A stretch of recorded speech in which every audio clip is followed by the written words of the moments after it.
জানেন কি, শাস্ত্র মতে সপ্তাহের প্রত্যেকটা দিনই উপোস করলে সব দেবী দেবতারই আশীর্বাদ পাওয়া সম্ভব। কিন্তু এমনটা তো আর রোজ রোজ করা সম্ভব নয়, তাই এরও একটা উপায় আছে।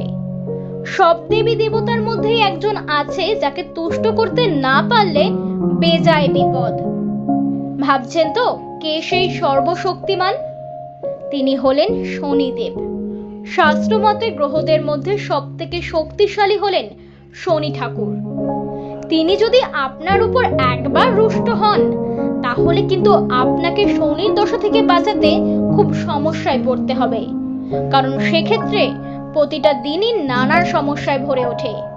সেই সঙ্গে যে কাজই করুন না কেন তাতে শত চেষ্টা করেও সফলতার স্বাদ মেলে না। শুধু তাই নয়, এত সব সমস্যার সঙ্গে লেজুর হয় নানাবিধ অর্থনৈতিক সমস্যাও। ফলে জীবন দুর্বিষহ হয়ে উঠতে সময় লাগে না।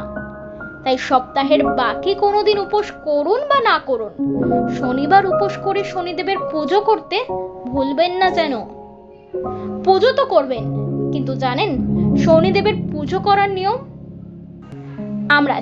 আমরা আপনাদের বলবো। শাস্ত্র মতে লোহা দিয়ে তৈরি শনিদেবের মূর্তি বাড়িতে প্রতিষ্ঠিত করে পুজো করলে বেশি মাত্রায় উপকার মেলে।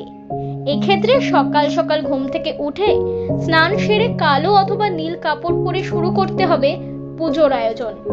প্রথমে কালো কাপড়ের উপর দেবকে প্রতিষ্ঠিত করে কালো তিল, সর্ষের তেল এবং সেদ্ধ ভাত নিবেদন করতে হবে। তারপর শনির ব্রত কথা পাঠ করে শেষ করতে হবে পুজো।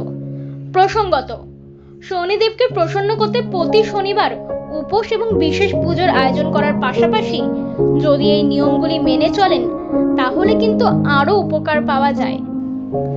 এরকম আরো নানান তথ্য পেতে আমাদের সাথে থাকুন। লাইক, শেয়ার এন্ড সাবস্ক্রাইব করুন। আরভি নিউজ, জেগে ওঠো কলকাতা।